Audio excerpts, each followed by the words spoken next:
Bueno, pues llegamos a un nuevo programa especial de los que les había prometido. Tuvimos hace poco aquí en el estudio a Víctor Domínguez, a Wall Street Wolverine, con quien estuvimos hablando de muchos asuntos, desde las pensiones hasta la ausencia del Estado en, pues en todas las labores de rescate por esa gota fría que asoló, que se llevó por delante a media provincia de Valencia, y otros muchos asuntos. Y yo tenía muchas ganas de invitar también a Con Ánimo de Lucro para estos programas especiales, bueno, pues a un amigo, a una persona a la que admiro y una persona que además se dedica a divulgar desde los medios audiovisuales hasta los libros. Y además hoy tenemos calentito, presentación del libro y además en exclusiva, los primeros que presentamos el nuevo libro de Jano García. Jano García, escritor, amigo, ¿cómo estás? ¿Qué tal? Un gusto estar por aquí. Oye, un gustazo tenerte aquí en Con Ánimo de Lucro y además con tiempo por delante.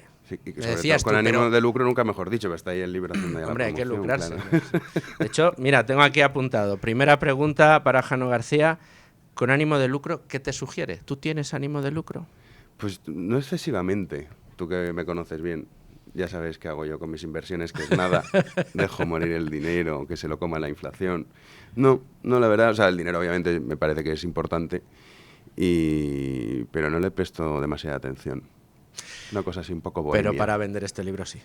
Hay que tener... Sí, pero a ver, no lo hago por términos económicos, obviamente quiero que se venda, ¿no? Pero ganaría mucho más si me autopublicase por Amazon. He hecho 5 veces más. No, es que he hecho la prueba porque yo empecé autopublicándome. Ah, amigo. Entonces, sé perfectamente cuál es la diferencia entre publicar por Amazon o publicar con una editorial. Es verdad... Con una editorial grande, ¿eh? Es Plaza y Janés, lo tenemos que decir. Sí, Random House, sí. Jano García, el triunfo de la estupidez, ¿por qué la ignorancia es más peligrosa que la maldad? ¿Se puede ya adquirir a través de Amazon o está en preventa todavía? Está en preventa, pero en Amazon ya está disponible la compra del mismo, y si lo compran ahora, en Amazon a veces se adelantan. O sea, sale el próximo jueves 28, pero si lo hacen a través de Amazon puede que lo reciban unos días antes.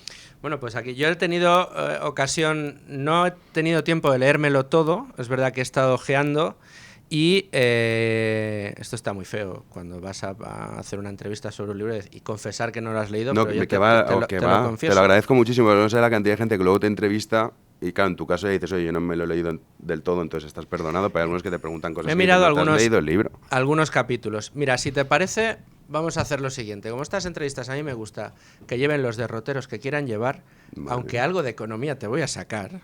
Hay un capítulo sobre economía. No, te dije de inversión, no tengo ni idea. No me preguntes porque ya sabes que... Bueno, pues igual en algún compromiso te pongo. Pero en cualquiera de los casos, vamos a empezar hablando del libro, si te parece, porque además creo que es muy provocativo, creo que pisa muchos callos de los que hoy no se quieren mirar, de los que hoy mirarlos está mal visto, de los que hoy mirarlos está incluso penalizado, porque aquí tú hablas no de que cada día somos más estúpidos, sino de que la estupidez ahora se ve más. Y se ve tanto porque ha conseguido llegar hasta las cotas más altas de poder que se pueden alcanzar. Yo, cuando estaba hojeando tu libro y viendo algunas de las reflexiones que hacías sobre esto de la estupidez, me acordaba de esta anécdota que se atribuye, creo que era un torero, que llega a ser alcalde, y le dicen, pero maestro, ¿cómo ha llegado usted hasta aquí? O algo así, ¿no? Y entonces él lo que dice es, pues, Quillo, ¿cómo va a ser? Degenerando. Bueno, pues en esto da la sensación de que la estupidez efectivamente ha ido ganando terreno a medida que la globalización la ha hecho más presente y que los regímenes democráticos han contribuido a que todos vayamos haciéndolo. ¿Quién es estúpido en el día de hoy y por qué dices que ha triunfado la estupidez? Pues estúpidos somos todos. Que alguien crea que yo he escrito este libro diciendo, ay, mira qué tonto soy, yo soy súper listo. No, al contrario, yo me defino como estúpido y tengo muy claro que, en fin, cuando me muera, pues a lo sumo, de momento no ha llegado el caso, pero a lo sumo serán 2 generaciones las que me recuerden y ya está. Luego nadie más volverá a pronunciar mi nombre. Ese es el futuro que nos depara al 99,9% de la población. Yo sé que vivimos una época en que la gente se da mucha importancia y se cree que porque le dan like o le siguen en tal sitio, pues el mundo está pendiente de sus estupideces. Lo cierto es que no es así. Gente extraordinaria, y cuando digo extraordinaria me refiero a gente brillante, hay muy, muy, muy poquita.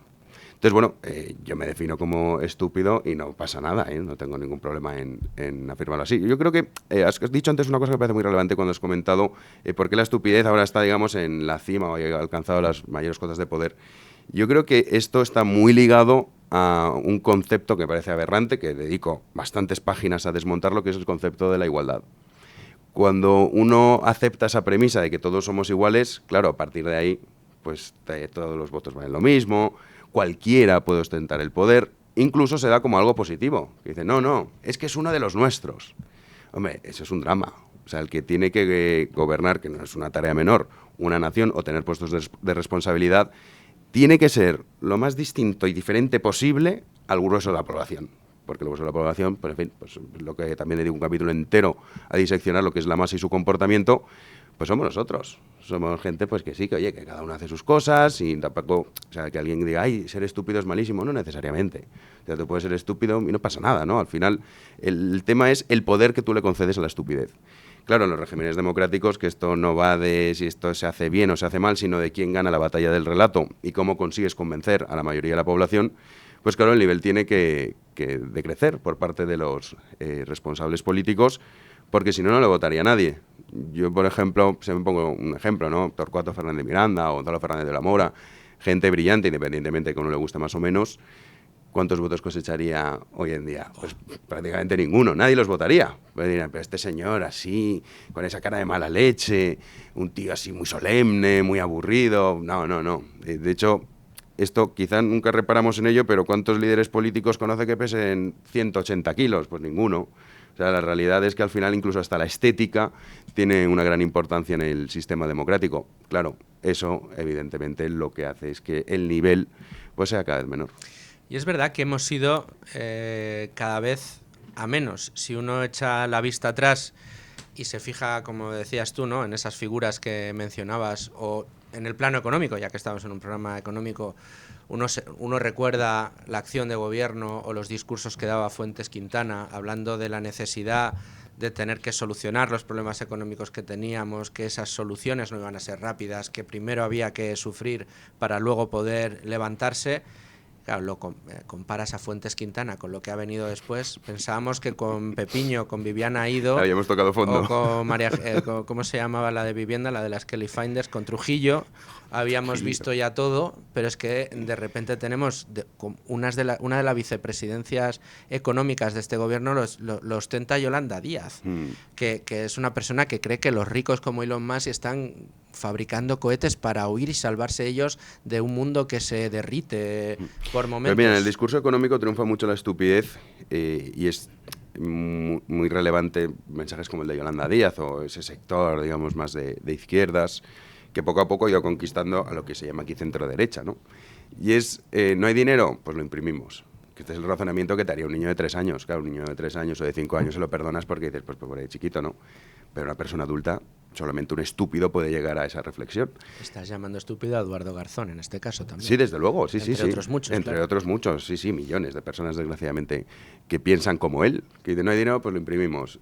Los sueldos son bajos, pues los subimos por ley. Eso es. O sea, todo este tipo de cosas... ¿El problema es el precio del alquiler de vivienda? Pues lo establecemos por Exacto. ley. Entonces, son remedios que, como digo, son razonamientos que solamente un estúpido lo podría aplicar. ¿Qué pasa? Que de economía, yo entiendo que es un campo que es aburrido. Yo como economista confieso que me aburre. Aquí sabes que no cada día aquí, claro. lo hacemos divertido. Intentamos hacerlo al menos interesante. Sí, lo sé. Pero es verdad que es un campo que es un poco aburrido en el sentido que no a todo el mundo le interesa. Es un nicho muy de nichos. Y al final, pues eso, los mensajes simplones son los que triunfan. ¿Por qué? Porque son razonamientos propios de un estúpido. O sea, el mismo mensaje que te diría un niño de 8 años... Oye, si no hay dinero, ¿qué hacemos? Pues crearlo. ¿No hay una máquina que le das y salen billetes, pues papá? Eso, pues esa. Conviértelo a personas como Yolanda Díaz, no solo Yolanda Díaz, sino diferentes gobiernos que ha tenido España a lo largo de su historia, que han aplicado ese razonamiento, como digo, profundamente estúpido. Y sigue presumiendo del mismo. Otro ejemplo de Yolanda Díaz. En la Dana se han ido a freír puñetas miles de empresas, miles de negocios, 54.000 negocios, me parece que era una de las cuentas que se hacía. El problema es que la gente se va a quedar en la calle sin trabajo. ¿Qué hace? Prohíbe despedir. O sea, a un negocio que se ha quedado sin nada. Que no tiene nada, ya no están ni las paredes siquiera de ese negocio. después de todo lo que ha sucedido, el mensaje que recibe el gobierno es: para que no se quede la gente en el paro, te prohíbo despedir. Y si despides, tendrás sanción. Y yo me imagino, ¿no?, a los dueños de esas tiendas de ultramarinos o de esos negocios de gestoría o de esas inmobiliarias que hay a pie de calle, que de repente lo han perdido absolutamente todo, las peluquerías que tienen a sus empleados, mirando a la ministra y diciendo: ¿Pero qué me está diciendo usted? ¿Pero usted no se da cuenta que a mí lo que me cuesta es traerle una barra de pan a mis hijos para que coman mañana? Sí, pero desgraciadamente, como digo, esa tesis, si solo la sostuviese Yolanda Díaz, dices, bueno, vale.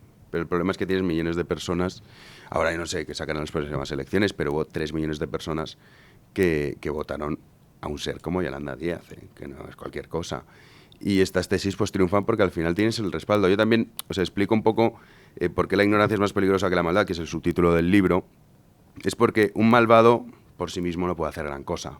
O sea, siempre necesita, digamos, la actividad, la participación de los estúpidos, porque si no, pues al final, pues si, como digo, si Yolanda Díaz dice eso, o Pedro Sánchez no tuviese una retahíla de estúpidos que están dispuestos a seguirlo hasta el final, pues no podría triunfar sus mensajes. Por eso la estupidez es mucho más peligrosa, porque al final es como esta tesis que hay, que a mí, yo la verdad, esta tesis revertiana que va por ahí circulando de, ay, Sánchez es un genio, es la verdad que una persona extraordinaria, fíjate cómo consigue... Inteligente. Yo no le concedo ese atributo. O sea, le puedo conceder el atributo de que es un tipo malvado, perverso, un inmoral, pero un genio. O sea, a mí es como si alguien me dice, oye, mira, he entrado a una asociación de síndrome de Down, he reunido a 200 personas con síndrome de Down y les he vendido boletos falsos de la lotería de Navidad. Y dices, ojo, qué tío más listo, qué genio. Y digo, bueno, qué genio no.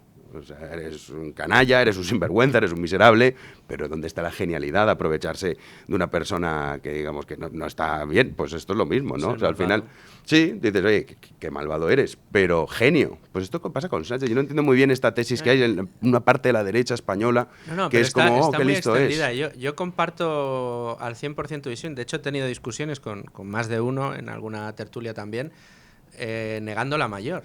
No, es que Sánchez es un genio, hay que reconocerle que es un estratega brillante, hombre, a ver, poniendo otro ejemplo, ¿no?, que es el que yo pongo siempre. Tú puedes decir, te has hecho rico. Pues ¿cómo lo has hecho, no? Pues, joder, pues mira, Amancio Ortega, un genio, ¿no? Un tío que empieza vendiendo batas de guatiné en La Coruña y que empieza a crecer, se da cuenta de cuál es el modelo de negocio, de cuál es el modelo de producción adecuado, lo va perfeccionando, va estableciendo su propio modelo y termina siendo millonario, ¿no? Pues, oye, sí. Ole, este es un genio, no es un mediocre. Y luego tienes a Sito Miñanco, o tienes a Pablo Escobar, o tienes a otros que se convirtieron en millonarios. Incluso a Pablo Escobar sí que le concedería algo de genialidad, ¿eh? Bueno, tendría parte de genio, pero lo haces saltándote las normas. Si tú consigues el éxito cumpliendo las normas, o digamos, no saltándote normas legales o éticas o morales, como decías antes, yo te concedo la genialidad. Si lo haces saltándote lo que el resto de tus contrincantes están tratando de cumplir... Pero es que esto es hasta más cutre. O sea, yo por eso digo con la tesis esta de qué genio Sánchez, o sea, qué tiene de genialidad decir A, que la gente diga, vale, te voto porque has dicho A. Al día siguiente hacer B y que la gente siga votando. Pues es súper cutre, súper burdo. O sea, me refiero, que dice, ¡ay, qué genio, qué tío más listo, madre mía! Pues, ¿Dónde? O sea, que alguien me explique de verdad dónde está la genialidad. Si tienes una cuadrilla de estúpidos, que da igual lo que digas, que da igual lo que prometas, o que incluso diciendo una cosa y la contraria te vas a seguir apoyando, pues hombre, yo eso la verdad es que, como digo, no veo ningún atisbo de genialidad en esos movimientos. Al revés, es que es una cosa súper cutre, es que no hay nada más burdo que eso. Decir A y luego hacer B. No te penalizan, pues ya está. Entonces, pues al final, eso es un poco lo que ocurre en España, porque claro, pues al final Sánchez, como persona malvada, sí que saca un beneficio propio. Dice, bueno, yo perjudico a los demás, pero para beneficiarme yo, igual que una persona que comete una estafa. Dice, oye, estafo a toda esta gente que la voy a perjudicar, pero yo me beneficio de ello. Pero el estúpido no, el estúpido se perjudica a sí mismo y a todos los demás. Entonces es un poco la situación en la que estamos atravesando aquí en España. Hemos transitado durante estos últimos décadas, me atrevería a decir, en ese camino hacia el triunfo de la estupidez. Parece que hemos que estamos llegando al final de una etapa donde las cotas de estupidez ya están. Vamos, que Estados Unidos ha tenido a un presidente que no sabía ni dónde estaba hasta hace 2 días. Bueno, sigue sin saberlo. Sigue sin saber dónde está. Sí, el otro día leía un titular que decía Joe Biden autoriza, digo, Biden no autoriza nada porque no se puede autorizar ni a sí mismo. O sea, ahí también demuestra un poco cómo en Estados Unidos el poder, pues en realidad eso es el presidente. Que eso está bien, también tengo que decirlo, que hay esos contrapesos al poder, porque todas las cosas que ha pasado, comentadas hace décadas, que la andadura democrática viene con una premisa que es muy estúpida, muy falsa, pero muy extendida. Y es que gracias a la democracia existen contrapesos al poder. Sí, dicen, mira, está el ejecutivo, el legislativo y el judicial.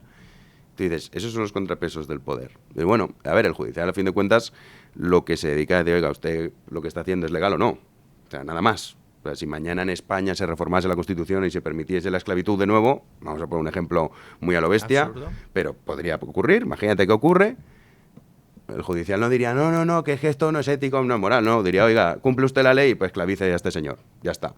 Entonces dice, no, el ejecutivo y el legislativo, ya está, no hay ningún otro tipo de contrapeso. Mientras que si uno empieza a repasar en esos antiguos regímenes que nos han contado que era un monarca que se levantaba por la mañana y decidía uno cortarle la cabeza y todo, y hacía lo que le daba la gana, es rotundamente falso. Tenía como contrapesos a la aristocracia, al clero, a los gremios, digamos, al propio Consejo del Rey.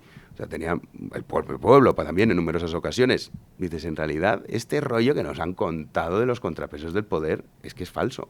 Luego es verdad que sí, en el caso de Estados Unidos, pues existen otros contrapesos, que en España también podríamos hablar de las grandes empresas, del papel que tiene, digamos, la élite en nuestro país, que yo lo considero que es muy responsable de la situación que atravesamos, ¿no? Esa manera en la que muchísimas grandes empresas están conectadas al BOE y de ahí pues todos los males que tenemos, que no existen realmente unos contrapesos como por ejemplo los medios de comunicación, también es otro de los pilares fundamentales que suelen ser una serie de contrapesos que tienen otros países que nosotros desgraciadamente en España tenemos, hombre sí, pero no tantos como deberíamos. No, ni tan genuinamente contrapesos. Efectivamente. Porque igual que hay una élite empresarial que vive enchufada al BOE como un drogadicto a la metadona, también hay medios de comunicación que se encuentran, muchos, en esa misma situación. Otros, a los que nos cuesta sacar adelante un proyecto, a los que tenemos que salir a buscar publicidad de verdad, no de la que ofrecen los gobiernos o las administraciones públicas,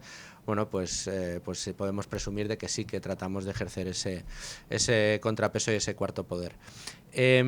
Jano, yo decía, nos vamos... o sea, la mediocridad ha ido alcanzando las mayores cotas de poder posible. ¿Crees que empieza a haber una ola de reacción? No. ¿Lo niegas? Sí, porque... cosas como lo que ha sucedido en Argentina, ¿no te parece que son... Bueno, sí, lo que ocurrió en Argentina, reacciones? Yo confieso... Sí, son reacciones. Confieso que es algo que yo no esperaba, que una persona como Javier Milei, que muchos lo tildan de populista, ¿no? Que eso me parece que es muy curioso cuando, si definimos a populista como una persona que se dedica a lanzar mensajes sencillos, mensajes que digamos son populares, ¿no? Para entendernos, que la gente dice, ¡ay, qué bien! Van a ser ustedes todos ricos, no van a vivir mejor. Que imprimir dinero funciona. Claro, va a funcionar todo de maravilla, no van a tener que hacer ningún esfuerzo. Pero es que es todo lo contrario. Javier Milei lo que hizo fue lanzar un mensaje que no era popular. En el sentido, no, oiga, que si yo llego vamos a tener que sufrir, vamos a tener que llevar una serie de reformas y que esto pues va a tener un coste al corto plazo, ¿no? Pues como una travesía en el desierto.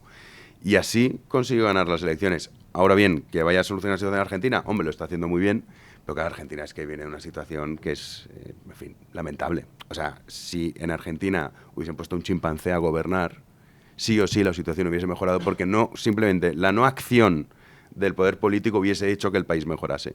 Entonces, bueno, veremos si lo consigue. Desde luego que hay que tener cierta esperanza en que, bueno, Argentina lo pueda lograr. Yo no estoy tan seguro como tú, porque luego también en Argentina quizá pensamos que el presidente de la República Argentina puede hacer lo que le dé la gana.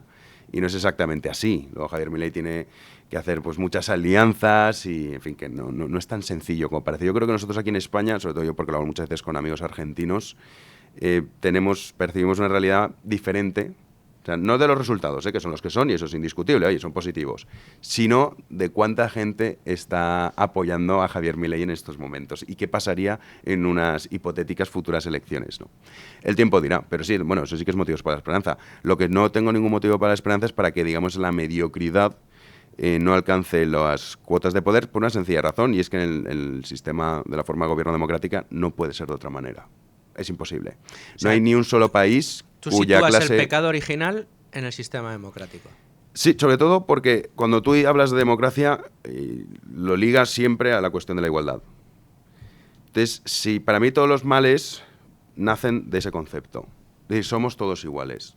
Si somos todos iguales, eso quiere decir que cualquiera puede ostentar un gran cargo de responsabilidad, independientemente si es apto o no, porque claro, no hay ninguna diferenciación.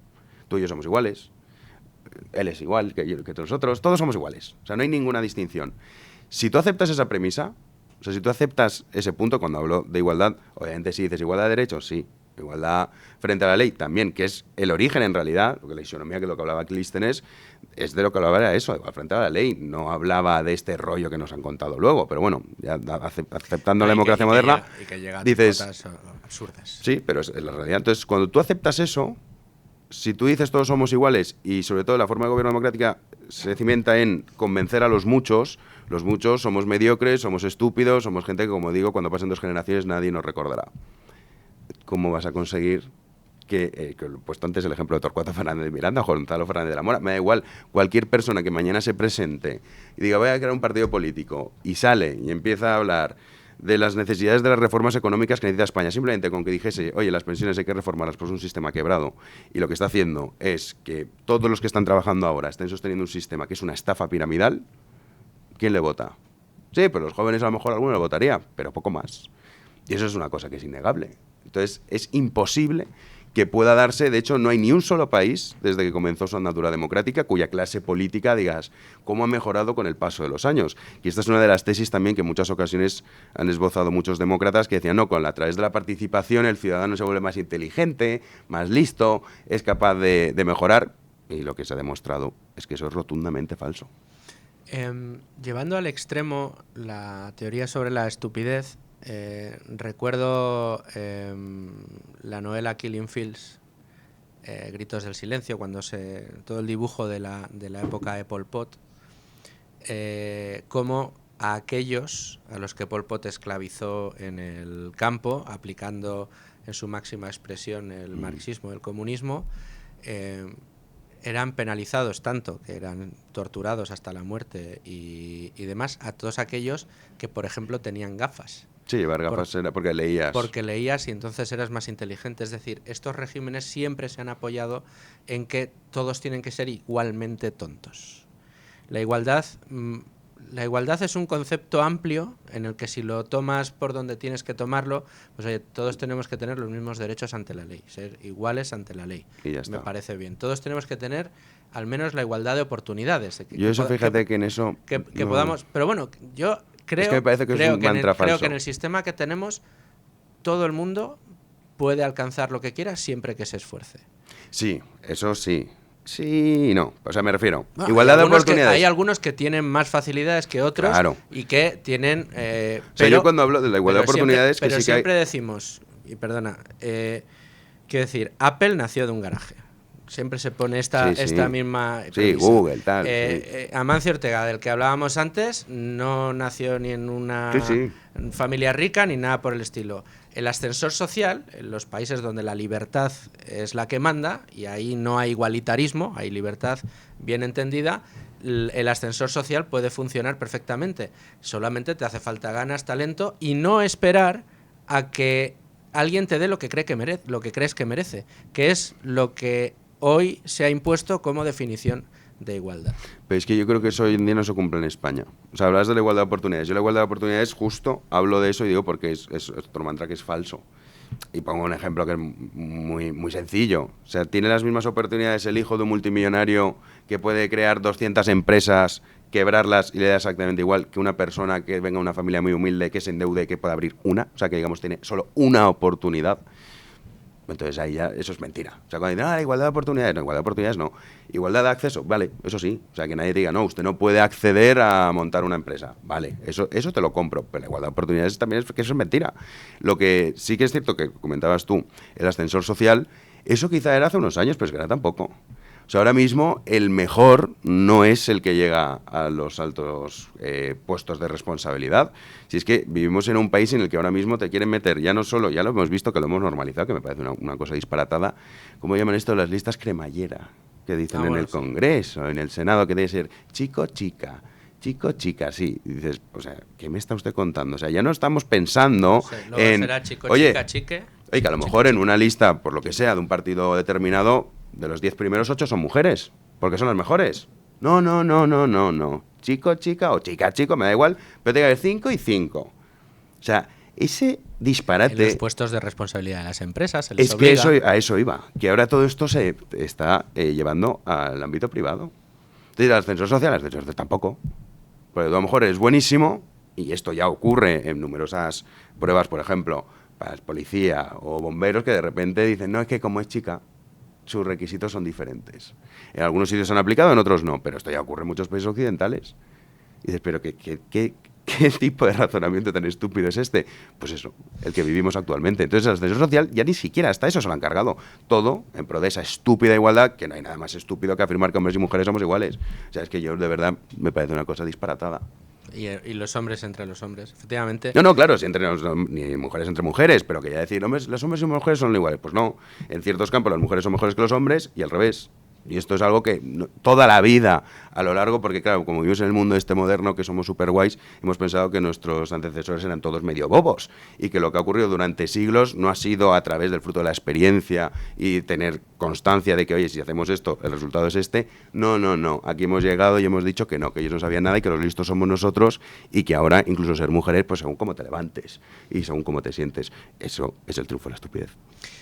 ¿Por qué te pones a escribir un libro sobre el triunfo de la estupidez? ¿En qué momento se te encendió la bombilla y dijiste, pues voy a hacer un ensayo sobre el triunfo de la estupidez? Pues ¿sabes por qué? Porque yo creo que la estupidez no le damos la importancia que tiene. O sea, cuando uno escucha análisis políticos o cuando lee libros, que a mí me gustan muchísimo, ensayos políticos, sobre todo, sociólogos y cosas que me encantan, ¿no? Con los que son los temas de la sociedad, la estupidez nunca está presente. O sea, siempre se buscan como una serie de razonamientos que dices, mucho más sencillo que todo esto. O sea, mucho más sencillo en el sentido que, pongo el ejemplo de lo que ha ocurrido en Valencia hace escasas semanas. Claro, hay gente que dice, no, pero Mazón esto lo está haciendo porque en realidad, que no, que es corto. Es que es tonto. O sea, es que no entiendes que su forma de actuar es la propia de una persona estúpida. O sea, no busques un razonamiento más complejo de, no, pero esto es una estrategia para que tal, que no. Que es que de verdad, que es una persona... todo lo que daba. Que es corto. O sea, no le puedes decir, oye, no, y enfrente que se ha encontrado Sánchez, que es la maldad. Este libro, obviamente, está escrito mucho antes de que pasase lo de Valencia, pero es que es el ejemplo perfecto. O sea, la tormenta perfecta es lo que ha sucedido en Valencia. Por un lado, un tío que es malvado, que dice, coño, si el de frente es estúpido. Que voy 48 horas después, que envía a 500 militares y me da las gracias. Que luego viene Marlaska al día siguiente y me da las gracias. Este tío, este corto, es el que yo voy a aprovechar para lo que está ocurriendo ahora, que todo el mundo señale a Mazón. Y claro, algunos dicen, no, pero es que seguro que Mazón llegaría a un acuerdo con Sánchez. Que no llega a nada. Que es corto. Entonces, como es estúpido, pues actúa de esa manera. Y no hay que buscar muchos más razonamientos. Entonces, algo que lo puedes contestar con una sola palabra, y eso, oye, Mazón, tal, es que es estúpido. Aquí empiezan con unos análisis y una serie de tal, y esto se da muchas veces. Entonces, al final, como digo, la solución, o la respuesta, mejor dicho, a muchos de los males es esa, es la estupidez, y nunca hablamos de ello. Entonces, me parece que es relevante darle la importancia que tiene, desgraciadamente, la sociedad, la estupidez en nuestros días. Divides entre estúpidos y malvados. ¿Darías un nombre de quién es el mayor malvado y de quién es el mayor estúpido? ¿A día de hoy? Bueno, en España. Ya te he dado el ejemplo ¿no? De Sánchez y Mazón. De Mazón y Sánchez. Sí, o sea, ya a Sánchez le concedo la maldad, eso sí, como decía antes, la genialidad, ¿no? Sí que creo que es un tío malvado que además, claro, un malvado no tiene límites morales. Es decir, a la hora de hacer el mal, dice, a mí me da igual. Como no tienes límites ni reparos morales, pues lo que decían, ¿no? Pues una persona que podría estafar a una asociación de síndrome de Down. Pues sí, pues claro, ¿eso qué lo hace? Pues una persona malvada. ¿Por qué? Porque no tiene límites morales que le impide actuar así. Y luego estúpidos, pues hombre, sí, te he puesto el ejemplo de Mazón, pero también lo podemos, casi cualquiera del Partido Popular podría servir. Mira, un ejemplo, para que veamos por qué digo que la ignorancia es más peligrosa que la maldad, la estupidez es más peligrosa que la maldad. Supongamos que esto de Valencia hubiese ocurrido en Madrid, un desastre natural de esas características. Isabel Díaz Ayuso, que seguramente es la persona más inteligente del mundo, no lo es, las cosas como son, pero sí que es lista. Entonces, ella seguro que hubiese estado desde el primer día diciendo, oiga, mándeme usted al ejército. No veo yo a Ayuso dándole las gracias a Sánchez por haberle mandado 500 militares. No veo dándole las gracias a Marlaska por haber dicho, venga, va, 500, no, 2.500. Te llevo a los bomberos. Claro, o sea, seguro que eso no hubiese ocurrido. La situación hubiese sido la misma que atraviesa ahora Valencia, que desgraciadamente han pasado las semanas y siguen a día de hoy los mismos efectivos que hace una semana. Que la situación es terrible en muchísimos municipios. Sigue habiendo desaparecidos. Y que la Comunidad Valenciana, en este caso liderada por el inútil y el estúpido de Mazón, no está diciendo, oiga, que necesitamos más manos. No, porque es corto. Si esto hubiese ocurrido con un gobierno liderado por Isabel Díaz Ayuso, estoy convencido que la situación hubiese sido bien distinta. La presión que hubiese notado el malvado hubiese sido muchísimo mayor. Y el relato no estaría ganándolo como lo está ganando tan fácilmente el gobierno central. Por eso la estupidez es más peligrosa, porque claro, esto te pilla con un tío, igual Ayuso, piensen en el personaje que quieran, que dice, no, que simplemente tenga un mínimo de inteligencia política, que se dice, ¿no? Un mínimo de ser rápido y de entenderlo en el momento actual, decir, oye, yo tengo un marrón increíble que yo mismo no puedo resolver y voy a estar señalándote continuamente diciendo, oye, que aquí me faltan manos y las tienes que traer tú y no las estás trayendo. Y esto no es lo que está ocurriendo. No es lo que está ocurriendo. Entonces, es otro ejemplo de por qué estamos como estamos.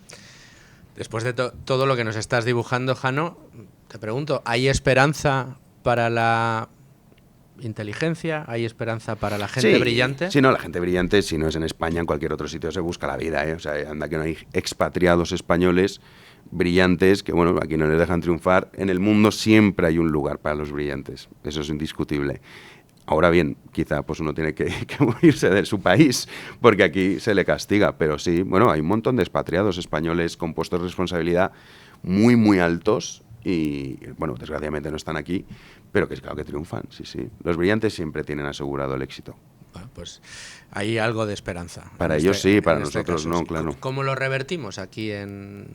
Es que en España, habría que, para empezar, tendríamos que hacer un trabajo de divulgación, que se dice, ¿no?, tan grande para erradicar sobre todo el concepto de igualdad, que me parece que es casi imposible, sobre todo por las armas que tienen los que defienden esa tesis. Y esto no es algo que alguno diga, bueno, es que la izquierda no, la izquierda es la derecha. La izquierda es la derecha, de hecho también la derecha, yo siempre critico muchísimo que hay una falta de, no sé, podemos decir, como decir los intelectuales, ¿no?, por decirlo de alguna manera. La derecha es patética. O sea, cuando te vienen que defienden España porque lo dice la Constitución, digo, pero qué basura de defensa es esa. O te dicen que la amnistía no está bien porque es inconstitucional. Ah, que si lo fuese estaría bien. O sea, esta es la defensa que hacen los principales líderes o los principales políticos de lo que es la derecha. Me parece una cosa aberrante. Dices que tú defiendas las cosas por lo que dice un texto. O sea, a ti las cosas te parecen bien o mal en función de lo que dice la Constitución. Entonces, pues claro, como vivimos en este mundo delirante, dice, la España constitucional. Qué concepto más lamentable. España solas no. O sea, tiene que ser constitucional. Pues sí, parece que para muchos sí. Entonces hay que hacer un trabajo enorme. Jano, tú eres una persona joven. Ya cada vez menos, sí. De éxito.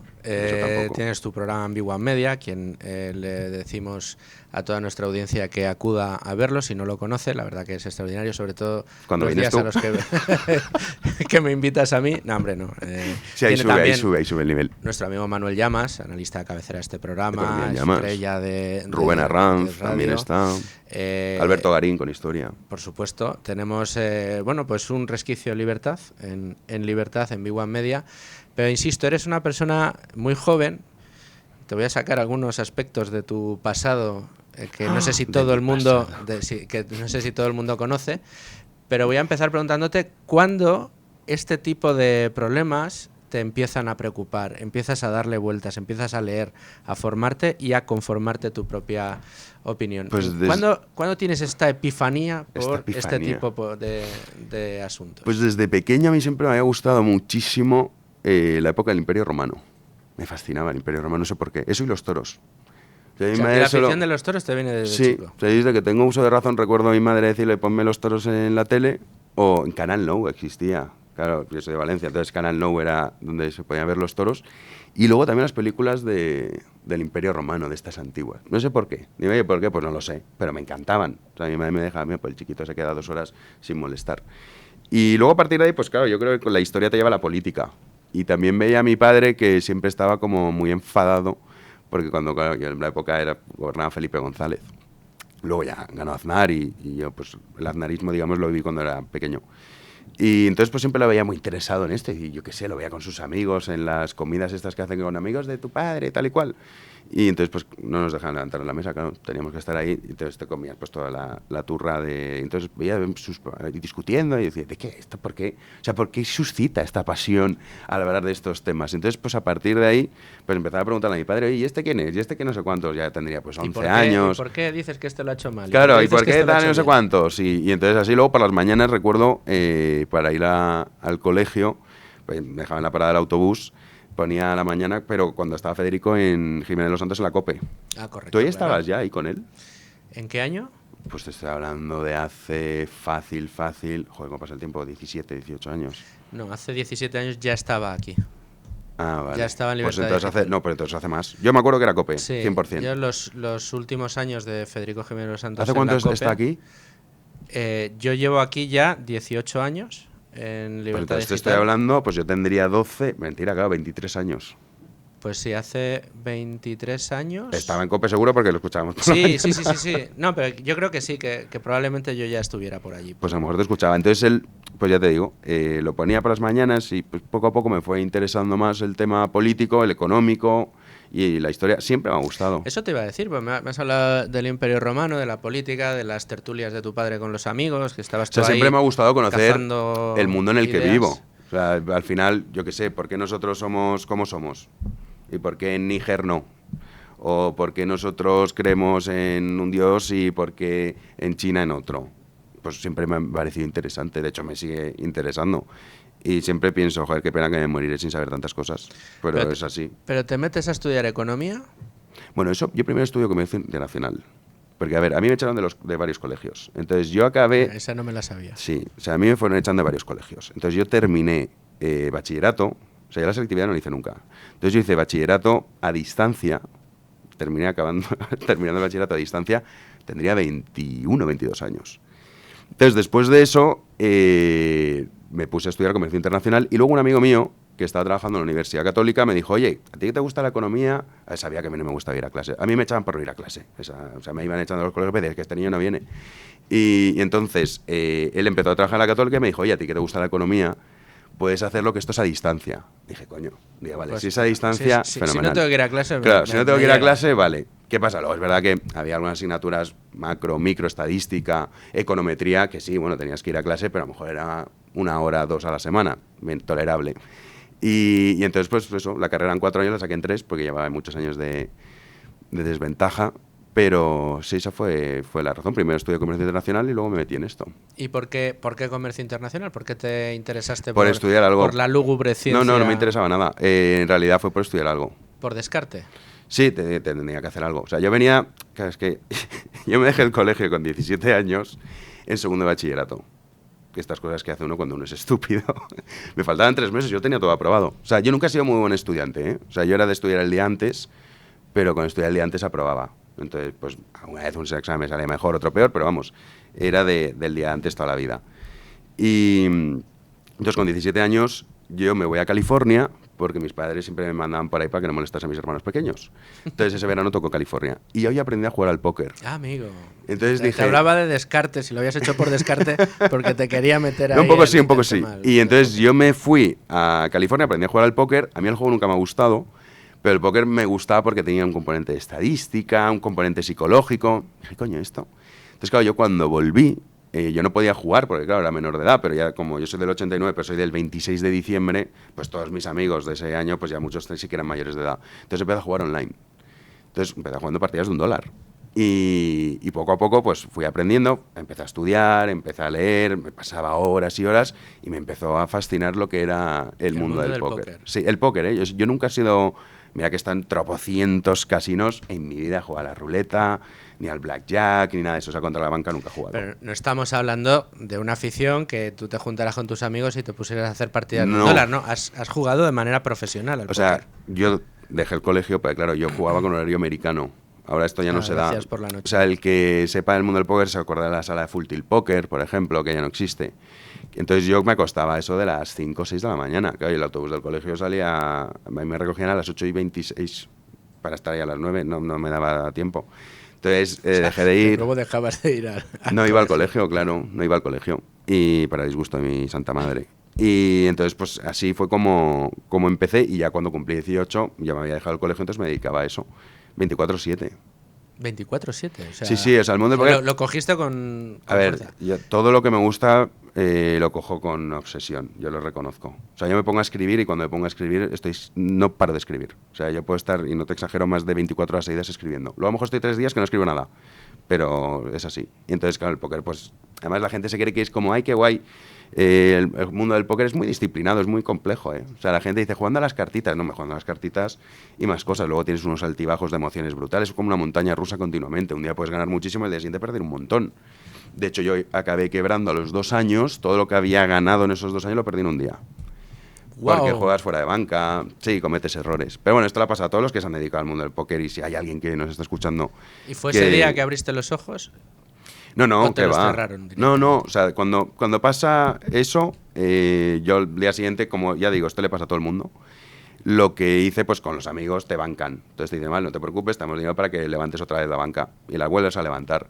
Es que a mí, más que eso, lo que sí que dije, vale, ahora soy joven, tengo 21, 22, dices, ya, pero voy a estar así con 40 años. Entonces ahí dices, coño, de verdad que es un mundo muy sacrificado. Sí, me lo pasé muy bien, muy divertido, ganabas mucho más dinero, claro, imagínate un niño de 18 años que para mí un día normalito, de decir, ¿cómo ha ido hoy? Bueno, era ganar 500 euros al día. Eso era un día de, bueno, no ha ido mal. Un día bien, pues entre 1.500, 2.500, jugando cash en vivo o en online. Entonces, claro, eso con 18 años. 19, pues y encima que eres medio tonto, claro, todavía no tienes la corteza cerebral cerrada ni nada, pues imagínate, pues claro, me dejé el colegio, me dejé todo, así fue. ¿Y cómo retomaste? ¿Cómo fue el pues momento eso, de abandonar las cartas? Pues cuando ya dije, mira, esta vida es muy sacrificada, es verdad que es muy divertida, pero renuncias a muchísimas cosas, renuncias a muchas cosas, y al final, pues dije, yo no me veo así con 40 años, y te dije, voy a sacarme el bachillerato por lo menos. Entonces, acabé el bachillerato y luego estudié comercio internacional porque también un amigo mío me dijo, ya me ha apuntado esto, que también era un pieza como yo. Y entonces dijo, ya me ha apuntado esto, ya, pues me apunto contigo. Y nada, luego estuve trabajando en una empresa de textil, luego monté la mía propia y luego estudié la carrera. Yo, he hecho, la carrera la estudié pues yo empecé a escribir, cuando empecé a escribir en Facebook y tal, yo creo que hace ya, pues en 2017 creo que fue. Fíjate. Si es que, por eso te digo, de joven. Eso me llevan diciendo desde que empecé, ya no soy tan joven, 35 palos, macho. 35. En breve, 35. Sí, bueno, en unos días. El 26 de diciembre. El 26 de diciembre. Sí. Entonces, me lo apuntaré para felicitarte. Estas cosas a mí se me olvidan siempre. A mí también. Entonces así fue como... Te pueden hacer un buen regalo. O sea, este libro, hemos hablado de él, pero lo que hay que hacer es ir a comprarlo o pedirlo por Amazon. Eso es lo primero, ¿eh? Sí. Si no vean ustedes este podcast. Primero lo compran. Primero lo compran y luego ven el podcast. Eso es. Entonces, por eso yo estudié comercio internacional, porque al final pues te sales del mundo del póker, pero claro, yo cuando salí, pues ya te digo, ya había dejado el colegio, no tenía nada, tenía la ESO, la educación secundaria obligatoria. Y entonces, pues bueno, primero acabé el bachillerato, mi madre ya parecía que estaba más tranquila. Luego yo quería ser guionista de cine. Eres un culo inquieto, básicamente. Sí. O sea, te gustan los toros, pero ¿y eso nunca te ha dado? De pequeño quería ser torero, pero cuando mi madre me llevó por primera vez a la plaza de toros... Esto cuéntamelo. Claro, o sea, yo de pequeño tengo un hermano pequeño que al pobre pues lo torturaba en el sentido de que le decía, tú hazte toro. Entonces el chiquito dije, no, que no puedo más, y yo, venga, una más, tal. Y entonces mi madre dijo, bueno, pues ahí va el niño hasta los toros. Yo tendría, no sé, 8 años o así. Y te lo juro, cuando vi salir al toro, pensaba que era una cosa de exhibición. Porque claro, por la televisión engaña mucho el tamaño. Claro, no te das cuenta de la bestia que hay. Y además ahí. Era en Utiel, o sea, la plaza de toros de Utiel Requena, que dices, bueno, pero esto es una plaza enana. Que no son las ventas. Claro, entonces lo ves todavía mucho más cerca. Y yo pensaba que era exhibición. Cuando vi que era el toro de verdad, y entonces dije, yo no puedo ser torero. Pues como me falta valentía, no puedo, tengo que renunciar a ello. Pues claro, hay que estar un poco más de la cabeza para ser torero. Pero tú te lo llegabas a plantear de, oye, yo quiero ir a una escuela de tauromaquia. Sí, yo de pequeño solo quería ser torero. Estaba todo el día con una toalla roja que me regaló mi abuelo y un palo que ponía ahí de tal y ponía ahí Y a dar muletazos. A dar muletazos a mi hermano. Me encantaba. Entonces eso es lo primero. Luego lo de guionista de cine, porque a mí siempre me ha gustado escribir, siempre me ha gustado leer y pues eso, y al final pues me acaba escribiendo ensayo político. ¿No? Que no es lo mismo. No es lo mismo, pero... Pero algo es algo. Pero te ha funcionado. Sí, no, mal no bien va, con mal el no va. póker y lo haces bien escribiendo. Sí, de hecho me apunté a una escuela de cine, pero duré un mes y medio. Al mes y medio me fui. Y esto de Bueno, dejé de ir. Y esto de divulgar a través de YouTube, de podcast, de expresarte al mundo y de además tener éxito haciéndolo. Pues mira, yo empecé en 2017, creo que fue cuando empecé a escribir, o 2016, es que ya no lo recuerdo, pasa el tiempo. El caso yo empecé porque la mayoría de mis amigos empezaban a estar todos podemizados, perdidos. Y yo no entendía muy bien la razón. Decía, pero, o sea, no es gente que diga, no, que son medio bobos, tal. No, o sea, yo notaba que había como el triunfo de la estupidez. Ya podía haber escrito este libro hace muchos años, de cómo los mensajes populistas estaban calando cada vez más fácil. De hecho, ahora nos parece imposible, pero yo te digo que Pablo Iglesias, el mismo Pablo Iglesias que se presentó en todas las elecciones, lo hace con una bandera de España detrás y arrasa. O sea, lo que nos salvó a España de que no gobernase con una mayoría absoluta Podemos es el odio que tiene hacia la propia España. O sea, que son incapaces de portar la bandera española. Si hubiese sido diferente, hubiese arrasado. Porque Sánchez sí lo hizo. Sí, pero bueno, pero Sánchez no, yo te digo el populista pro, porque Pablo Iglesias era muchas cosas, pero es un malvado, no es estúpido, es un malvado. Y el tío, si hubiese cogido la bandera de España, lo que pasa es que la odian tanto que eso es lo que nos salvó. Entonces yo empecé a escribir por eso, pero claro, yo, de hecho el Libre Pensador, que todavía conservo ese nick en Instagram, es porque yo en ese momento tenía una empresa de motos eléctricas que había montado con dos amigos y entonces, claro, digo, a ver, si esto yo en redes sociales no había utilizado en mi vida. Entonces dije, voy a poner esto para que nadie sepa quién está detrás. Y hasta los 2 años nadie sabía quién era. Estuve 2 años escribiendo que nadie sabía quién era y ya con el tema de los libros, pues ya tuve que decir, pues soy yo. Que la gente se creía que era un señor mayor. Y cuando me vieron que tendría, pues no sé, 29 años, yo creo que 30, decían, pues este es un niño. Y se decepcionaron, claro, como no puede ser de otra manera. No, se decepcionaron, pero, insisto, con un éxito. ¿Qué fue antes, el éxito con los libros o el éxito en redes sociales, en YouTube? No, YouTube de hecho fue después. Yo empecé autopublicándome porque yo empecé en una página en Facebook, ya está. O sea, yo no tenía ni Instagram, ni tenía Twitter, ni YouTube, ni nada. Entonces yo empezaba a escribir ahí, empecé a escribir artículos de mis rollos y tal. Pues a la gente, pues, incomprensiblemente, pues, le parecía interesante. Entonces, pues, cada vez iba ganando seguidores y me escribe una editorial. Y me dice, oye, ¿por qué no escribes un libro sobre historia, que hablas mucho de eso? Ya, pues vale. Digo, bueno, pues me parece bien. Además, un libro que escribí muy rápido en el sentido de que era, pues, ordenar, digamos, ideas y hacer una cronología de los autores los líderes, más importantes del siglo XX. Y cuando lo termino, digo, oye, que ya lo tengo terminado. Me dicen, vale, pero ahora para distribución y tal, sí que te vamos a pedir que tienes que hacer un pago. Y yo, pero ¿cómo que pagar? Digo, tengo que pagar yo para que, si es que es para distribuir el libro. Y yo, ¿qué narices voy a pagar? Claro, yo había dicho en mi página que iba a estar ausente durante unas semanas porque me iba a centrar en escribir. Entonces me escribió un seguidor y me dijo, oye, ¿qué pasa con el libro? Tal. Pues claro, yo ya luego seguí y dije, pues mira, me ha pasado esto. Y fue él el que me dijo, oye, ¿tú no conoces la función de autopublicar en Amazon? Y yo, pues no, la verdad es que no. Entonces me metí, lo miré y ahí pues autopubliqué el primer libro a ver qué tal iba. Y funcionó de maravilla, de maravilla. O sea, el más vendido en historia, o sea, muy bien. Entonces hice la segunda parte y también funcionó estupendamente, porque claro, yo el primero lo escribí, pero me dejé cosas pensando en, oye, a ver si esto no le interesa a nadie, ¿no? Yo no esperaba vender tantos libros. Y el segundo también funcionó de maravilla. Y a partir de ahí ya fue cuando dije, bueno, pues a lo mejor esto, pues, oye, puede ser mi forma de vida, ¿no? Escribir no guiones de cine, pero ensayo político, historia puede serlo. Y entonces vendí la parte de mi empresa que tenía de motos eléctricas, porque habíamos llegado a un acuerdo con Norauto, Talleres Midas y todos estos. Nosotros, claro, motos eléctricas, te estoy hablando cuando las trajimos en el año 2015, pues es que hace muchos años la gente nos paraba por la calle de esto qué es, ¿sabes? Por ahora ya es todo mucho más común. Y entonces ya pues me centré en esto, vino la editorial de Esfera de los Libros, el niño este que está aquí, ¿quién es el que más vendió en historia? Entonces yo al principio tenía con ellos apalabrado un libro sobre historia de España, pero ocurrió todo el tema de la pandemia y entonces me dijeron, oye, ¿por qué no escribes algo sobre la pandemia? Digo, a ver, yo no soy virólogo ni nada de esto, yo te puedo escribir algo sobre la manipulación de masas, que de eso sí que tengo un montón de lecturas. Y de páginas escritas ya, porque yo tengo muchos libros que están por hacer. O sea, yo tengo una carpetita con borradores y ahí tengo un montón de días, pues eso, que me pongo a escribir y empiezo ahí a rellenar cosas. Y entonces, pues eso, así fue. Y ahí fue cuando empecé el podcast. justo, bueno, mentira, unos meses antes. Fue a finales del 19 cuando yo hice el primer podcast. Luego me ofrecieron dirigir un periódico que se llamaba El Liberal, entonces estuve dirigiéndolo, creo que fueron 3 años, y luego ya me marché, porque es que, o sea, yo no soy periodista, no tengo esa vena... Yo ahí te conocí cuando estabas dirigiendo El Liberal. Claro, yo creo que estaba en El Liberal, sí, porque en B1 llevamos 1 año justo, hemos cumplido ahora, que fue otro proyecto que me parecía mucho más apasionante que... Es que yo no soy periodista. O sea, a mí me cuentan cosas que dices, pero hombre, dilo, es una exclusiva, tal, pero si me lo cuenta alguien en privado, ¿cómo no lo voy a eres decir? periodista, pero cumples una de las funciones del periodista, que es el de divulgador. A ver, yo creo, sobre todo, yo creo que para tomar buenas decisiones uno hay que estar bien informado. No es como este programa. O sea, ¿cómo vas a invertir en algo si no tienes la información necesaria?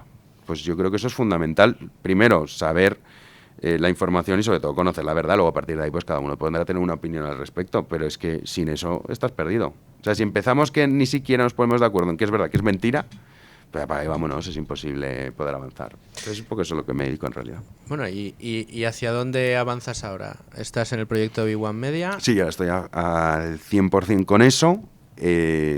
¿Con este libro? Ahora con el libro. Y de momento, pues así, no sé lo que duraré. Culo inquieto, pues vete tú a saber dónde está dentro de 5 años. Que te da por el esquí o yo qué sé. Por cualquier... No, el esquí no creo. Nunca me ha gustado esquiar. No eres muy de... No, me gusta tirarme en trineo, el esquí no. No me parecía... Soy muy vago, ¿eh? Entonces, pues no... Vamos a hacer una cosa, Jano. Vamos a hacer una pequeñísima pausa. Nos vamos a ir a escuchar los servicios informativos de Radio, que son puntuales a la 1. Nos cuentan todas las noticias del día. Y a la vuelta te hago un interrogatorio ya más ta. ¿Más y aún? ahí te tienes que mojar. Vale. Vamos a hablar de todo. De impuestos, vamos a hablar de políticos. Vale. Y de alguna cosita más. De temas polémicos de los que les gusta a la gente. Luego no sé si te dejarán salir de aquí o no, o te pararán en la misma puerta. Ahora enseguida volvemos. Seguimos en Con Ánimo de Lucro y con Jano García, que está presentando en exclusiva en Con Ánimo de Lucro, yo se lo agradezco, su nuevo libro, El triunfo de la estupidez, porque la ignorancia es más peligrosa que la maldad, aunque hemos llevado los derroteros de la conversación por su infancia, por su afición a los toros, por el día que se le quitó de la cabeza la idea de ponerse delante de un toro de una manera profesional, que no conocía la historia, es muy divertida. Pero yo quiero empezar a pisar callos, Jano. Me parece bien, sí. Uno de los enemigos del lucro, este programa se llama Con Ánimo de Lucro, personalmente creo que el ánimo de lucro es una de los jarabes de las medicinas contra el triunfo de la mediocridad. Creo que el ánimo de lucro, el de verdad, no el de te robo, sino el de tratar de... Lucrarse haciendo las cosas bien. Es decir, al final buscar soluciones a los problemas que pueda tener la gente, esas soluciones presentarlas de la mejor manera y al precio más competitivo. Entonces, pues es cuando en la búsqueda del beneficio estás solucionando problemas y estás ganando dinero, que es la manera de ser benefactores sociales que tienen los propios empresarios. Pero uno de los enemigos principales del lucro, en un país, además como España, en el que estamos viendo lo que estamos viendo, los políticos se fajan hasta altas horas de la madrugada cuando hay que aprobar impuestos y hay que mantener a un tío en el poder. Para eso sí se secuestra el Parlamento, no para tomar medidas urgentes para atender a afectados por unas riadas horrorosas, ¿no? Son los impuestos. Los impuestos son enemigos absolutos del lucro. Y un día me dejarás comentar este chascarrillo que me hiciste un día. No, lo hiciste en directo, creo. ¿Yo? No, yo de lo que gano, en lo que más se me va es en la vivienda. Y dijiste, no, es en los impuestos. Sí, es verdad. Es que es cierto. ¿Qué opinas de los impuestos en España? A ver, yo creo que el concepto de impuestos, es que en el libro tengo un capítulo justo sobre eso. O sea, el concepto de los impuestos, yo no soy un anarcocapitalista. O sea, esto de no, el Estado no hace falta, podemos solucionar nosotros solos nuestras cosas. A ver, hay muchos ejemplos, pero el primero sería, ante una invasión, ¿qué haces? Y te dicen algunos, un ejército privado. Digo, cachondo. Entonces, yo creo que hay que pagar impuestos, ¿vale? Lo que no creo es que los impuestos deban ser abusivos, que es la cuestión de lo que ocurre en España. Pues claro, volvemos un poco a la Constitución, ¿no? Que dicen, no, los impuestos no podrán tener bajo ningún concepto un carácter confiscatorio. Hombre, coño, y un 60%, entre un 50 y un 60, y dependiendo de los ingresos que tengas, pero esa es la media, porque la gente se queda con la declaración de la renta. No, claro. Que no es la declaración de la renta. O sea, que no es solo que dices, he pagado esto. No, no. Es eso, es todo lo que pagas todos los días de IVA, que es todos los días estás pagando impuestos. Yo pongo un ejemplo, que es un poco también para que veamos el comportamiento de las masas. Tú imagínate que a ti te dicen, oye, tú durante el año compras productos, pero no tienes que pagar el IVA. Ahora, el 31 de diciembre, te digo cuánto me debes. La gente se escandalizaría. No, que dije, oye, me pegas el palo. Una revolución. Claro, la gente diría, qué locura, pero como te lo meten ahí, que tú cada día no te das cuenta, si tú dices, oye, ¿cuánto has pagado tú de IVA hoy? No lo sabes. Bueno, algún zumba habrá que estará todo el día apuntando lo que ha pagado de IVA, pero tú no haces eso, no pides cualquier cosa y apuntas el IVA que has pagado. Pero imaginemos que eso lo hiciésemos. Imaginemos que al final del año dijesen, vale, nos debes tanto. La gente se escandalizaría. O sea, que por eso digo que los impuestos en España están un 50 y un 60 porque la gente se queda, no, pues yo en la declaración de la renta he pagado el 15, el 18 o el 20, que no. No mirar las cotizaciones sociales, que claro, son otro impuesto. Claro, hay que ir sumando muchos, efectivamente. Entonces, a mí lo que me parece que la cuestión impositiva está muy ligada un poco a lo que hablábamos antes, ¿no? El concepto de igualdad. A mí me parece aberrante que, por ejemplo, en España esté tan asumido y tan aceptado que una persona que gana, vamos a poner, 10 millones de euros al año, le quiten la mitad. Y dicen, no, hombre, no, pero es que gana mucho. Ya, bueno, ¿y qué? O sea, ¿y por qué? Y dicen, no, pero es que tiene que aportar más. Es que per se va a aportar más.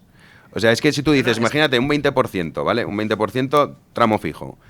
El de 100.000, claro, el de 100.000, vale, 20.000. El de 1.000.000, 200.000. ¿Quién aporta más? No, el de 1.000.000, por supuesto. Pues ya está, entonces siempre va a aportar más. Entonces, el tema es que eso en España está súper aceptado. ¿Por qué? Por la cuestión de la envidia. España es un país tremendamente envidioso. Hay un capítulo, de hecho, que se llama La envidia igualitaria, que lo abordó de por qué España triunfa este tipo de mensajes, porque a la gente le parece bien y todo el mundo tiene asumido que es justo que al que más tiene le robes todavía muchísimo más, y porque al rico hay que ir poco a poco expoliando hasta que al final se quede como nosotros.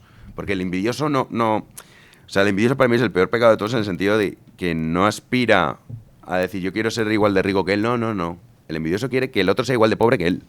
Eso es el peor pecado de todos. Eso es un drama dentro de la economía y de la sociedad española, cómo se mueve y cómo además hay un mensaje interesado por parte de la clase política, que es el presentar el tema del dinero como un juego de suma cero, en el cual si hay una Amancio Ortega que tiene mucho, es porque te lo estás quitando a los demás. Y eso lo tiene asumido muchísima gente. De hecho, una de las grandes trampas semánticas, de las muchísimas que nos ponen los gobiernos, está el tema de la progresividad de los impuestos, lo que dices tú.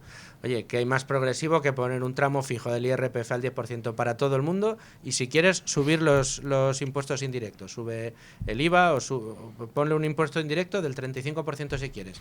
Pues ya verás, pero eso afecta igual al rico que al pobre, pero es que el rico va a comprar más cosas, mucho más caras que lo vas a comprar tú. Es decir, tú no te vas a andar comprando un yate, ni como dice Pedro Sánchez un Lamborghini, ni vas a tener que pagar el impuesto correspondiente de esos bienes. El rico sí. Ahora, si tú le pones impuestos altos indirectos y además le quitas más de la mitad de lo que genera al año, pues hombre, el rico llegará un día a una conclusión que es, joder, a lo mejor prefiero ser rico en otro sitio donde sea de verdad rico y donde no tenga que entregar. Porque ya no es... Hay otro concepto que es el que cree que es rico. O sea, las personas que son señaladas por ser ricos en España da la sensación de que lo son. Esta manera despectiva que tiene el presidente del gobierno de referirse a ellos, Lamborghinis, el que tiene en el banco dinero para vivir 100 vidas, etcétera, etcétera, da la sensación de que son ricos porque les ha venido Dios a ver. Sí, o sea, porque han tenido, no sé, un golpe de suerte, porque... Cuando en realidad, tú lo has dicho, yo me monté una empresa, luego pues escribo libros, me tiro 24 horas escribiendo libros. El que se tira las 24 horas escribiendo un libro, eres tú. Sí, y luego de tus ganancias, sin haberse tirado 24 horas escribiendo nada, le cederás una parte a la señora Montero. Sí. El que se monta una empresa, desvela, le quita tiempo a sus hijos, suda, lo pasa mal, fracasa, tiene que volver a levantarse. Esos esfuerzos los comparte a partes iguales prácticamente con el que no ha hecho nada, que es el Estado. Y yo sí que puedo compartir contigo, no soy tan anarcocapitalista como minarquista, o no sé todavía dónde colocar mi balanza, porque es verdad que a mí el anarcocapitalismo creo que tiene cosas que me convencen mucho, pero es utópico. En cualquiera de los casos eso podríamos discutir otro día. De hecho, podríamos discutir otro día. No, pero a donde yo quería llegar es que una cosa es pagar impuestos y otra cosa es que te esquilmen la mitad de lo que ganas, que te lo oculten y que cuando surgen movimientos que lo que tratan es de decir, oiga usted, enséñele a la gente lo que de verdad está pagando para que sean conscientes de lo que reciben a cambio.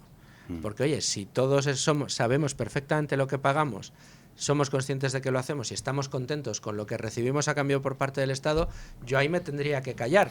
Pero tampoco. Es que la mayoría de la gente no sabe lo que paga. Yo incluso, aunque ese fuese el supuesto, que estoy de acuerdo contigo en que la gente no sabe lo que paga, y tampoco me callaría si dijese, no, pero es que mira, el Estado te ha dado... Es que me da igual. O sea, yo entiendo que el Estado tiene que cumplir ciertas funciones, pero hay una cuestión que me parece que es muy relevante y es... dicen, no, la sanidad, ¿no? O la educación. Siempre estamos como, que es que eso si no lo puede, digamos, proveer el Estado, ¿cómo lo vas a hacer? ¿Y la comida? ¿No?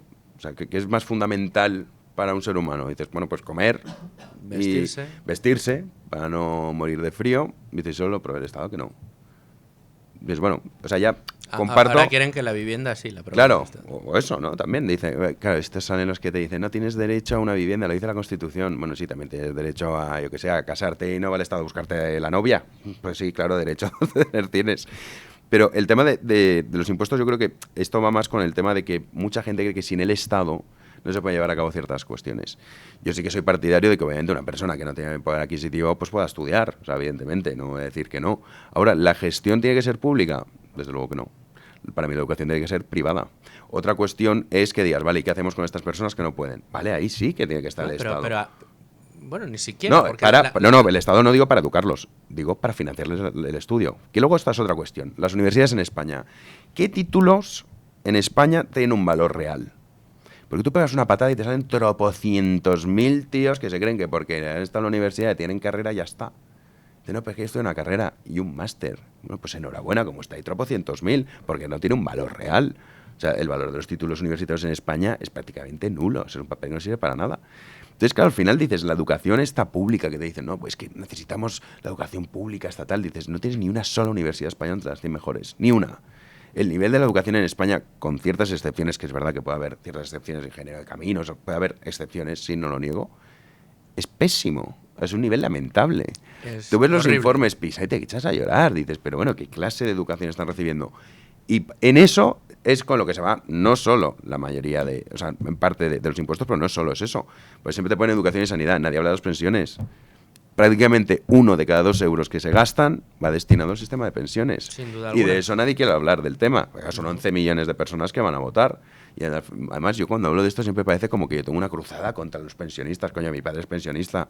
O sea, que voy a tener en contra de mi propio padre. Lo que tengo en contra es en contra de un sistema que es una estafa piramidal y que antes o después habrá que desmontar.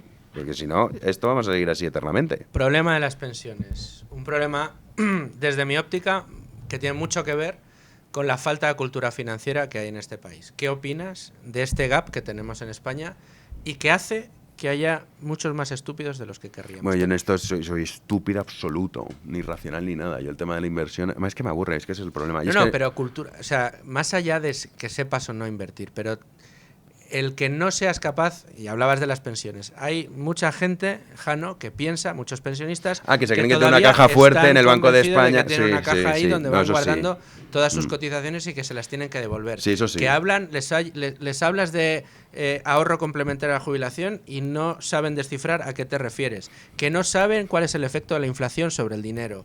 No saben cuál es el efecto que tiene... el dejar el dinero metido debajo del colchón, que piensan que es lo mejor que puedes hacer. Y de hecho así nos han educado a muchos. Sí, eso es verdad. Dices, oye, pues esto tiene que ir cambiando. Sí, en eso estoy totalmente de acuerdo.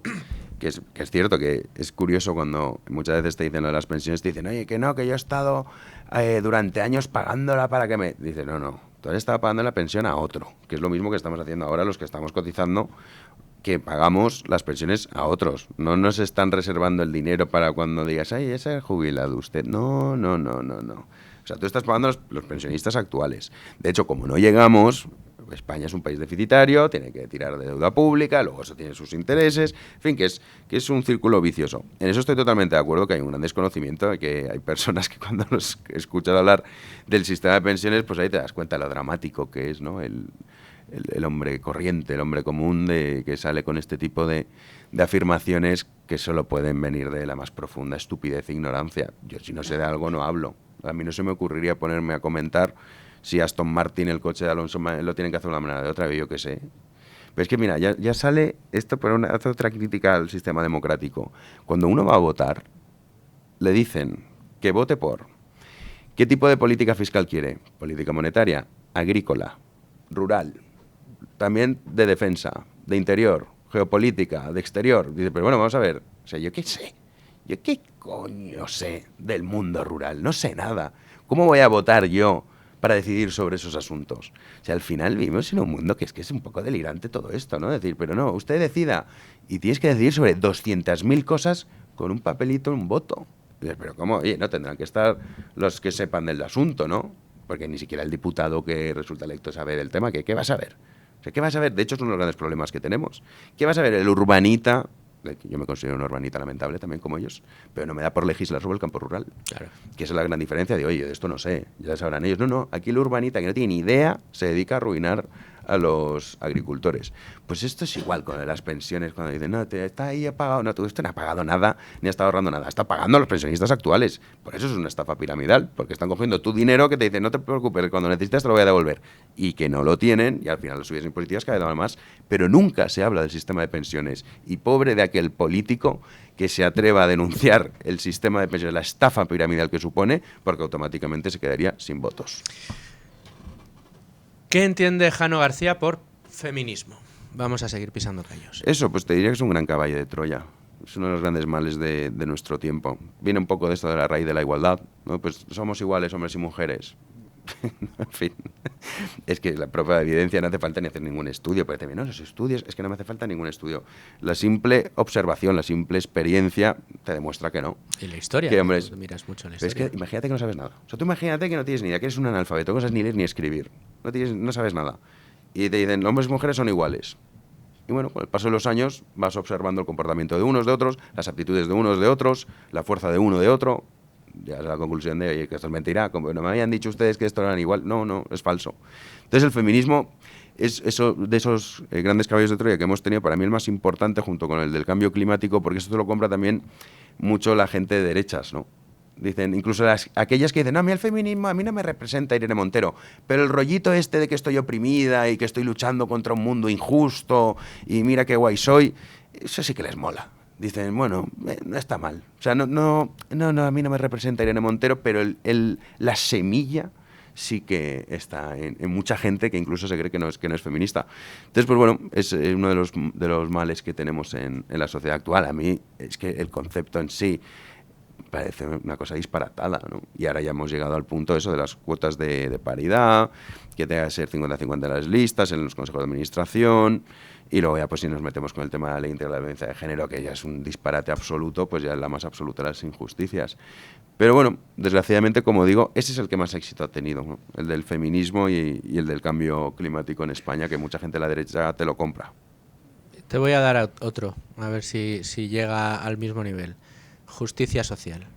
Bueno, la justicia social, mira, yo lo abordo en el libro justo, porque hablo de Taparelli, que es en realidad el concepto como tal, yo lo defiendo. De hecho, esto, me acuerdo, estaba en una conferencia y entonces estaban ahí pues mucha gente argentina y tal. Y entonces yo empecé a criticar a Javier Milei porque acaba de criticar la justicia social. Digo, claro, la justicia social per se es positiva. O sea, de la definición original. Otra cosa es lo que estos tíos llaman justicia social. Pero claro, si tú al enemigo le concedes que las palabras significan lo que él quiere, entonces ya estás perdido. O sea, tú tienes que luchar y decir, no, oiga, justicia social es esto. La justicia social es, pongo un ejemplo, ¿no? Que he estado muchas veces, no hemos estado hablando del tema de la ley ELA. Es justicia social que una persona que tiene la desgracia de sufrir esa enfermedad, que además su tratamiento, bueno, tratamiento no digo cura, ¿no? Pero digamos, mantenerlo hasta que fallezca tiene unos costes muy elevados, sí, me parece justo. Me parece moralmente inaceptable que alguien diga, no, pues si no tiene dinero y no te puede pagar la sanidad privada, pues que le den. Pues te mueres Hombre, antes. pues qué cretino eres. A mí me parece que sí, que hay que ayudarlos. Eso es justicia social. Ahora bien, ¿es justicia social coger a un tío, hablamos de los millonarios, robarle la mitad de lo que gana? O no millonario, me da igual, cualquier persona que trabaje, que tenga que pagar una cuota autónomo, que ya el concepto ya me parece delirante. Decir, no, usted tiene que pagar una cuota para poder facturar. O sea, es impresionante. Dices, ¿es justo quitarle ese dinero para dárselo a aquel que no quiere trabajar? No, eso es una injusticia. Eso es injusto. Bueno, pues eso es lo que ellos llaman justicia social. Pero claro, aquí hay que hablar de la justicia social de Taparelli, que es la originaria, la auténtica, que es un concepto católico y es un concepto que defiende la justicia. Dice, no, pero no hay que ponerle apellidos. Bueno, bien, si quieren no le ponemos apellidos. Pero la justicia social es esa. No es la que nos venden. Lo que pasa es que si ya le concedes que las cosas significan lo que digan los demás, que es lo que pues, dice las tonterías que dijo Javier Milei en su momento sobre la justicia social, claro. Igualdad, feminismo, justicia social, cambio climático. Estamos hablando de un marketing muy afinado por parte de la clase política. No, yo creo que aquí hay un problema y es que no creo que sea... Y es que de verdad no veo genialidad, en serio. O sea, veo mucha maldad, pero genialidad no. Yo lo que creo es que aquí, claro, la muerte de, digamos, Dios, por entendernos, de que lo hemos matado porque progresividad somos... en los impuestos, es decir, todo... La dialéctica que rodea... La dialéctica que rodea es una dialéctica que son la religiones derecha de compra, Estado. como bien decías. Sí, sí, son religiones de Estado. O sea, al final uno lo ve y yo qué sé, el movimiento verde es este de no para conseguir el paraíso en la tierra, porque claro, el paraíso ya no te lo ofrecen una vez estés muerto. Te dicen, no, lo puedes conseguir aquí, puedes conseguirlo en este momento, en el presente. Pero para eso hay que hacer muchos sacrificios. ¿Como cuáles? Como la ley integral de violencia de género, pero es que es injusta. Bueno, ya, pero es un sacrificio. ¿Como cuál? Pues no puede usted circular por Madrid porque ha llegado a Almeida y ha decidido que usted es demasiado pobre como para poder pasar por nuestras calles. Entonces la gente es como estos sacrificios que hacen para alcanzar el paraíso, no en un futuro, sino en el presente. Tiene mucho de eso, tiene mucho de religión de Estado y tiene mucho de llenar pues almas y espíritus vacíos de gente que no tiene así, claro, como es matado a Dios, la gente espiritualmente, eso es un componente humano, lo tiene que rellenar de alguna manera. Después te salen estos zumbaos que se creen que el planeta lo van a salvar porque no han pedido bolsa de plástico en el supermercado, que son los mismos que luego se ríen de los creyentes. Digo, macho, a ver, vamos a empezar un poco por tus creencias, que son fascinantes, ¿no? Hay que ser profundamente idiota para pensar que de verdad el planeta depende de lo que haga Pepito Pérez en Badajoz. O sea, hay que ser muy corto, o sea, muy, muy corto. Pero tiene ese componente, las religiones de Estado. Y sí, luego la derecha, que yo ya no, bueno, o sea, para entenderlo, ¿no? Pero yo ya no considero que exista tal como la derecha que hay en los años 90 o principios de los 2000, ese concepto de liberal conservador, esa alianza que existía, todo eso muere con la llegada de Rajoy y el Partido Popular es un partido socialdemócrata más. Además, todavía peor porque ni siquiera creen nada. Pero dices, muchas veces se le dicen, no, es que son unos acomplejados. Uno está acomplejado cuando creen algo o cuando es algo. Oye, pues yo tengo complejo de ser alto, pues yo de ser gordo, yo de ser calvo. Es porque lo eres. Pero para tener un complejo tienes que ser algo. Esto no son nada. O sea, su única idea es saber la encuesta que si yo estoy en Moncloa o no, para hacer el sanchismo viable, porque al final, o sea, defienden exactamente lo mismo. Algunos te dicen, no, bueno, no pactarían con Bildu. Vale, bien, te concedo eso. Estéticamente, digamos que son superiores en ese sentido. En todo lo demás son exactamente igual. Si cae Sánchez, ¿empezará a haber menos estúpidos? No, la estupidez siempre... O sea, yo arranco el libro diciendo que, claro, quizá ahora pensamos que hay más estúpidos que nunca. No estoy para nada de acuerdo. Lo que pasa es que ahora con el tema de las redes sociales y el mundo este de la hiperconectividad, pues te enteras de todo al segundo. Entonces, pues, no. El nivel de estúpido siempre, para mí siempre se ha mantenido igual. Lo que pasa es que ahora tiene mucho más poder. ¿Harán más por esos estúpidos un nuevo gobierno de Sánchez o un gobierno de Feijóo? Yo creo que igual, ¿eh? O sea, al final, todos los líderes políticos en el sistema democrático tampoco te creas tú que les interesa mucho. Lo que les interesa, ahí sí que es un juego de suma cero. O sea, hablamos que la economía no es un juego de suma cero, las elecciones sí que son un juego de suma cero. O sea, podemos hacer el símil de una empresa que necesita clientes. Claro, pero uno puede ser cliente de Zara y luego ir a comprar, no sé qué otra tienda hay que no sea del grupo Inditex. Mango. Pues ahí. Y dices, vale, pues bueno, puedes ir a las dos. Pero en el caso de las elecciones no. Si votas a uno y no puedes votar a nadie más. Entonces es un juego de suma cero. Y esto lo que les interesa es ganar ese juego de suma cero. Y obviamente les importa tres narices cuál va a ser el futuro de la población. Si al final tú le dices, mira, tú imagínate cualquier político, o la mayoría de ellos, le dices, yo a usted le garantizo que va a gobernar 25 años. Eso sí, su pueblo va a acabar siendo completamente pobre y en la más absoluta de las miserias. Te lo firmaría el 99%. Pero lo que quieren es el poder. Entonces eso es todo de los dramas de la democracia que nos hemos dado. Pues yo quiero que me firmes el libro. Ah, claro, encantado. Y darte las gracias por estar con nosotros. Oye, un placer. Tienes que... mira, bueno, te pregunto si el miércoles que viene puedes venir a Big One. Bueno, pues miro la agenda y te lo digo. Porque Qué hombre yo sí más que tengo ocupado. con ánimo de lucro. Necesito ver si tengo libre ese día. Si puedo, iré. Encantado, Jano. Muchísimas gracias. Igualmente un placer, Luis Fer. Pues nada, a ustedes, señores oyentes, ya ven que traemos programas especiales con personajes tan interesantes como Jano García. Espero verles de nuevo la semana que viene aquí, desde el lunes, clavados a las 12, como todos los días en Con Ánimo de Lucro. Pasen buen fin de semana.